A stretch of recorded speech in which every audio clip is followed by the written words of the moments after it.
red carpet experience had not prepared Meghan Markle for anything like this. And understandably, on her debut alongside the royal family at Sandringham yesterday, there were a few nerves. Miss Markle's smile as she waited for the Queen to depart from church, hanging on for dear life to Prince Harry's arm, was more of a rictus grin. Ahead of the curtsy, both the Duke of Cambridge and her fiancé, Prince Harry, gave her words of encouragement, which she listened to with a smile. And her curtsy to the monarch was, to be frank, more of a wobbly bob. Alongside her, the Duchess of Cambridge showed how it should be done. Kate, now a veteran of such occasions, maintained a relaxed smile, and as she executed the perfect curtsy correctly done, it involves placing the right foot behind the left and bending briefly at the knees while keeping the upper body straight. Meanwhile, Miss Markle went back to clutching her fiancé's arm as if her very existence depended on it. The brief wobble aside, the U.S. actress put on an assured performance as she looks to cement her place in the new Fab Four, two royal couples set to make the monarchy relevant to a new generation. Certainly Harry and his glamorous fiancée made a fetching sight alongside the Cambridges. Harry, 33,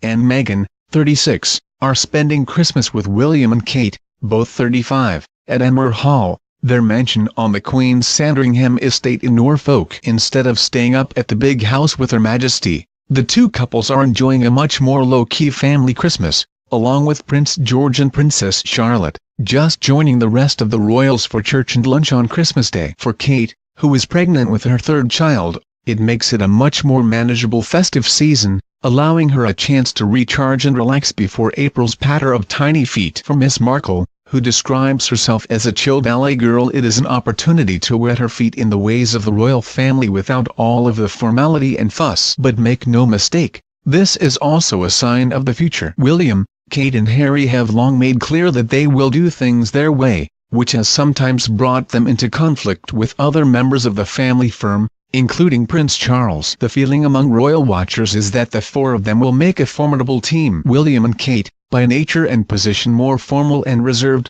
alongside Harry and Meghan, the glamorous new rock stars of royalty, are set to take the Windsor dynasty into the second half of the century. And judging by the body language on show yesterday, they seem to get on famously. William and Kate even held hands in public as they walked to church, alongside Harry and Meghan, who seem unable to keep their hands off each other. Meghan was elegant in a wide collar, camel wrap coat by Canadian luxury brand St. Taylor as she made her appearance with the royal family on Christmas Day. Her coat tapered in around the waist and flared out at the hem for the St. Mary Magdalene Church Christmas service. Matching her camel coat with a chestnut brown felt hat, Meghan wore a pair of coordinating 630-pound Stuart Weitzman Teeling high-heeled suede boots. Meghan and the Queen met privately with Harry before their engagement was announced but had not been seen together by others until today. After her curtsy to the Queen, Harry led Meghan to a wheelchair-ridden well-wisher who had waited in the cold to wish the couple a Merry Christmas. The pair then accepted bouquets from fans as they walked back to Sandringham House. Meghan,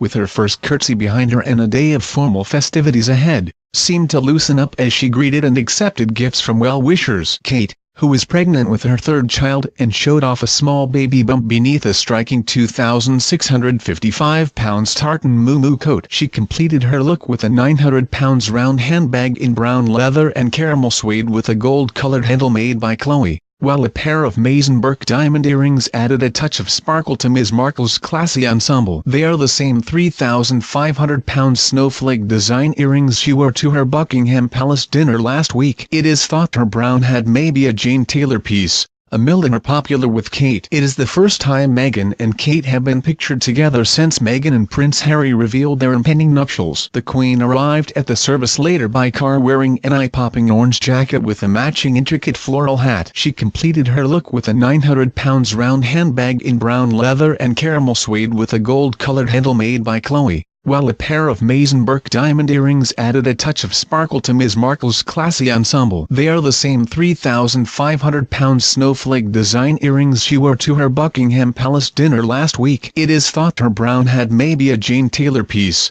a milliner popular with Kate. As they made the return journey to Sandringham House after the service was over, Ms. Markle and Harry stopped to chat to some of the crowd who turned out to see them attend church. Among them was Judith Wallace, who is sitting in a wheelchair and is staying at the neighboring Park House Hotel on her first Christmas Day visit to Sandringham. She said Harry recognized her teddy bear called Maureen, which is a mascot for Armed Forces charity SSAFA, and her hat which bore the Gurkha Regiment emblem. She said Ms. Markle spoke to them too and was very lovely. Tess Gilder, manager of Park House, which describes itself as a unique hotel for disabled people, was with Ms. Wallace. She said of Ms. Markle, "She was just so natural, so lovely." She added, "I think they just wished us a happy Christmas and were interested in whether we had been before." Emily Rendell, 31, was first in the queue to get into the area by the church with her boyfriend Jamie McKay, 42. She said they set out from Chichester in Sussex before 10 p.m. on Christmas Eve and arrived at Sandringham around 2 a.m. She said,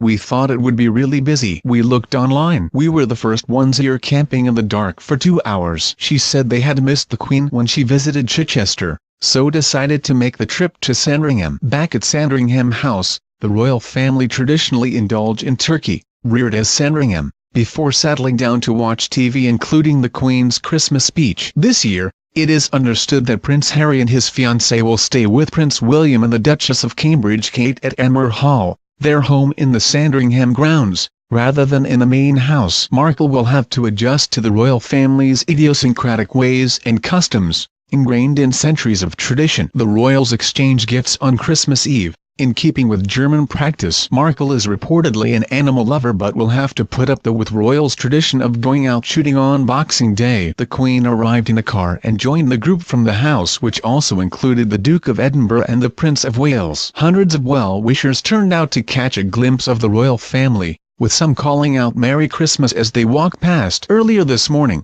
Prince Philip led the charge with Prince Charles following closely behind. He walked with his wife Camilla, who wore a scarf to cope with the cold. His other sons Andrew and Edward were accompanied by their sister Princess Anne, who sported a royal purple shawl with a hint of festive red over a deep blue coat. But not all of the family were dressed so spectacularly, with Princess Beatrice opting to shun high heels for a pair of dirty trainers, leaving her father the Duke of York looking distinctly unimpressed. The royal family appeared to be in markedly higher spirits this morning compared to last year, when the Queen was forced to miss the service while recovering from a heavy cold. She and the Duke of Edinburgh had delayed their trip to the private Sandringham estate by a day after they both became ill.